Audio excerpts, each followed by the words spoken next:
TV, anime, video games, books, Star Trek, Marvel, My Hero, Hook. It don't matter what you into, don't matter what you do, here on Nerd Shit, we got something for you.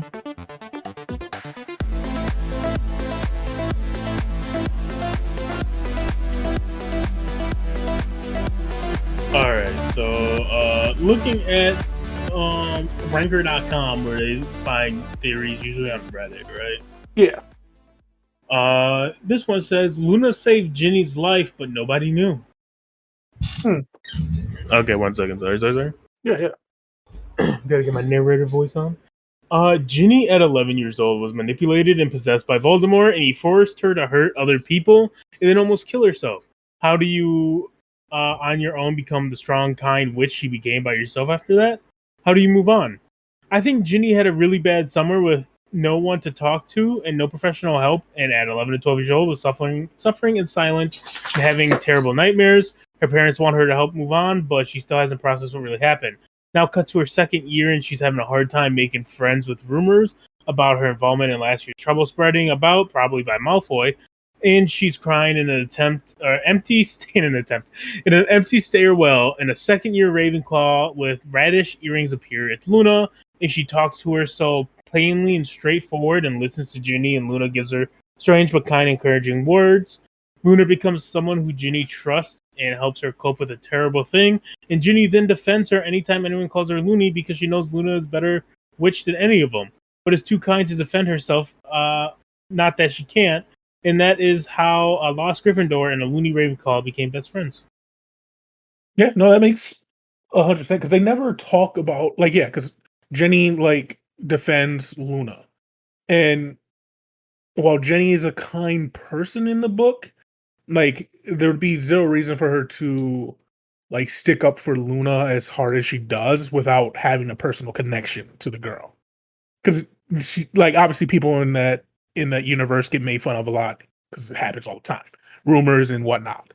So yeah, it makes sense that Luna would see her crying because she probably had things flying around her head, like you find out later in the books. But it would make sense that Luna would be the one to comfort her because Luna is probably the kindest person in the books. Is constantly helping people, constantly giving advice, never being a negative person. Her shoes are thrown all over the place, and she just goes finds them at the end of the year. Makes sense. One that I've heard before is Lavender gave Ron a love potion. I also heard that. Just to quickly go over it, Ron's behavior and views towards her match up exactly with the love potion. Obsession, can't produce true love, only infatuation. The potion only lasts for 24 hours at a time, and that's easy enough to do when they, constantly are eating together. Ron first begins to dislike her over the winter holidays, a time when she isn't there to give him the next dose. And then there's an antidote where Ron finally breaks up with Lavender after Slughorn gives him an antidote for her love potion. Romilda's love potion inadvertently removing Lavender's, right? Mm-hmm. And then he'd be forced to spend days in the infirmary without her, and she becomes upset when she can't visit him, and when he's asleep every time she visits because she can't give him the daily potion. And then there's the fact that Lavender's behavior follows a pretty clear path. Wizard Weezes sold love potions, which became incredibly popular at Hogwarts and were smuggled into the school, so it wouldn't be hard to get. She had a motive because, she's fucking obsessed with Ron. Mm-hmm. And then had opportunity because when they first got together, it was at a Quidditch party, which specifically had a large table full of drinks for all the players, allowing Lavender to spike his. In written form, it makes sense. Everything they said is 100% true, but this is why I don't think it's true.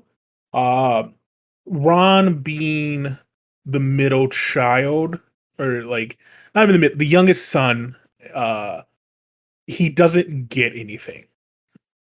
And it's specifically stated multiple times in the books that he hates it. He's always getting hand-me-downs and things like that. That's why when he turns 17, his mom gets him a brand new watch and then gives Harry a like hand-me-down. Because Ron's never had new things, gets a new wand, he loves it.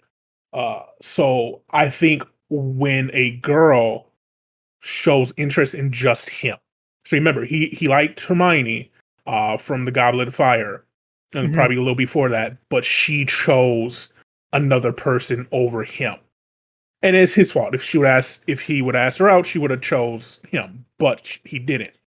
So that hurt him there. And so Lavender, up to that point, at least in the books, it's not stated, but I'm assuming up to that point, hadn't had a boyfriend either, since they're in the same house.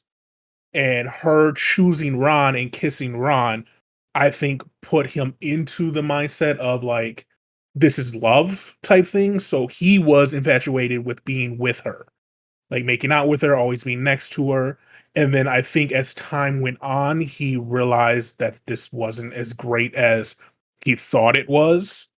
And so that's what did it. And the only other reason I don't think she gave a love potion is they specifically make note of love potions in the books. Revealed Vane, who tried to give a love potion to Harry, they specifically state that they see her. They state it twice in the books. They see her once when they're in the store, and then Hermione brings it up later saying she overheard them, and then she recalls seeing them buy the love potions in the Weasley shop. So like that's the only reason why I don't think that one's true. I just think it comes down to Ron not feeling love, like not feeling only love, like being the only one that someone wants or needs. And I just think Lavender Brown really liked Ron. And it's not even, and like I think she gets over it pretty quickly because they see each other again. And like in the book, J.K. Rowling makes note of Cho, like kind of being upset that Harry was with Jenny when she came back to help fight. So if like Lavender really cared about Ron that much, he would have been upset when he was with, like, whenever she saw her with Hermione. And it sucks with Lavender because she dies. But yeah, I think it just comes down to Ron loving being loved. The high he got. Yeah, that's fair. That's fair. All right, one more? Yeah. All right. Lily Evans was a potions prodigy, and Snape cheated off of her. We see Slughorn. Shoot, is what I meant to say. We see Slughorn raving about Lily's skill with potions and how brilliant she is. But never once did he ever mention Snape being a good student, despite the fact that they were in the same class. And even when he's talking to Snape personally, Snape mentions that he never gave up on loving Lily even after he called her a mudblood and she rejected him. So trying to take the same high-level class as her, likely a class without James Potter, would have fit. And as he was staring at Lily across the classroom, as stalkers do, he saw her altering the potions and improving them herself. Snape had no shot at succeeding in the class, so in order to stay near Lily, he had to bring his grades up by cheating off of her. That's why he wrote all the alterations down. After all, he was clever enough to come up with all these on his own. Why are they written only once? There's no revisions, no trial, no error, just a bunch of cheat codes. That's actually a really good one. And I agree. It makes sense. Like, I think eventually he became good at potions by doing it and learning these things.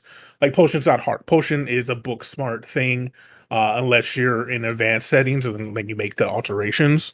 And so it makes sense that, yeah, he wrote down seeing her doing it and how it worked for her. Because, yeah, she was a genius potion master. That's why everybody thought Harry would be one, because he was good at Quidditch like his dad, in Defense Against the Dark Arts like his dad, so they assumed he'd be good at potions like his mom.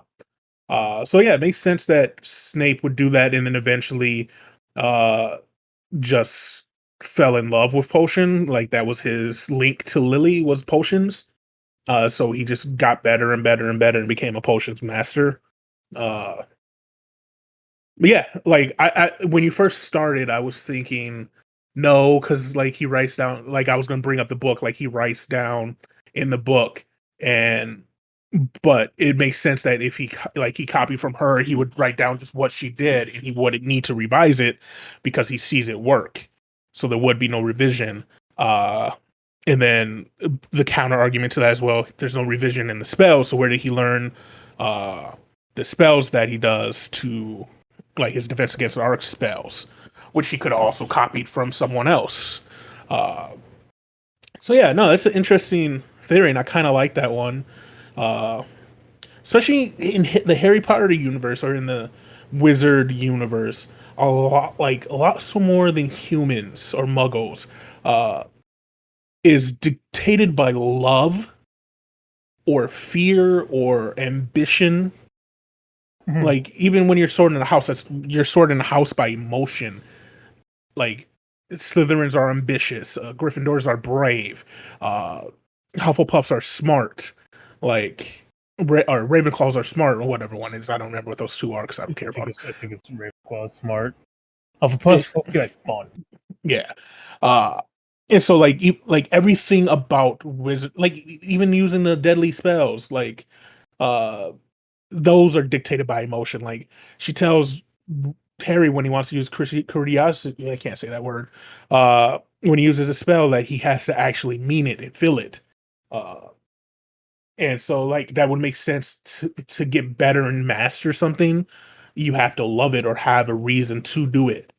And so loving Lily Potter and learning potions makes sense for him to be so good at it now. Fair enough. Fair enough. One last thing, Yeah. actually. You ever do the Pottermore thing where you do a quiz and it puts you in a house and shit? Mm-hmm. Yeah, what did you get? I got Gryffindor, and I Yeah. didn't want Gryffindor. Yeah, I me feel neither. Fuck Gryffindor, dude. I feel like I would be Slytherin, not like look, there's no witch or wizard at Slytherin that went bad. Like, yeah, you can go bad in, but like it's also an ambition, like I said, it's an ambition driven group. It's a loyalty driven group. Uh it's full of people who just want a better life. And so like I probably personally think I would probably be in Slytherin if they did it. But No, I no, you're not. understand. You did Pottermore. That's the closest you're gonna get. Congratulations, you're Gryffindor. Did you do the American one?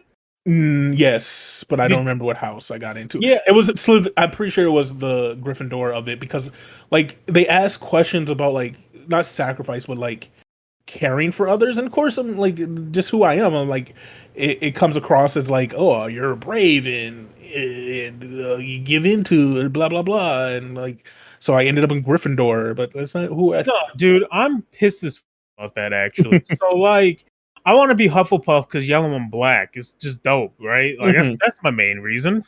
Gryffindor. Also, Gryffindors for basic bitches. Okay, Mhm. goody two shoes, little nerds. All right. And everybody wanted to be a Gryffindor, and all my friends are mad because they ain't Gryffindors. And I'm like, well, I got Gryffindor, and that sucks. And I'm like, lucky, and it's like you. You know, I'm sorry. All those F bombs. I know I'm so passionate about this, dude. Okay, so like I did it like 4 times, and I swear to God, I've answered questions different, and it just knows. It just knows it's me. They put me in Gryffindor every time, so I'm like, you know what? Let's go to American one because I'm not in the UK. That don't matter to me, and I get the Gryffindor equivalent in America too. And it's like, bro, you gotta be kidding me, right? And then I get my stupid ass wand, and it's awful too. It's just an awful wand. That's why, like, I'm just a shitty wizard, and I that think upsets me. I got like I know it's dragon heartstring, like a bendy wand. I Oh, don't remember what tree it was. my shit was like sturdy. My shit came from New York. It was sturdy as hell, and it was like a phoenix thing. So it was like, or it was an unstable one. So like, I got this like rigid fucking firecracker in my hand. That's funny. Sorry for all my swears. No, it's okay. We'll have to do it again. All of us do it on for a video. I'm cheating. I'm just gonna put it out now. I'm cheating. I'm not gonna Gryffindor, guaranteed. I'm cheating. Oh, and my Patronus was like a hummingbird. Oh, that's Bro. no. Kinda. But like, what if someone getting like lions and stuff? Like, what? Why can't I get a cool one? Like, if I'm getting a bird, like, what the hell's a bird gonna do for me? Gonna fly around and flap, flap, flap, flap, flap, flap, flap, flap, flap, flap, flap, and die. Like eight Death Eaters are gonna come, and this dude can barely take on a one. And I'm just like, well, can I summon multiple? Can I just have like a flock of hummingbirds go? Well, honestly, you just need the one to, shoo off the Dementors. Oh, It's dude, just be big and bright. Dude, just imagine like honing the power so it's like a bullet and just going pew, and just right in the face of the and then like it disappears. You just keep doing it like quicksand in the west. Pew. That's funny. Sorry about my rant. No, good. That Quick was little it. Harry Potter discussion, YouTube exclusive. Yeah, sure. Yeah, for sure. Thank you for listening to Hypothetically Sound. We hope you enjoyed the episode. All episodes can be found at hypotheticallysound.podbean.com, as well as on Apple, Spotify, and Pandora. For full unedited video versions of the podcast, please visit us at youtube.com/hypotheticallysound.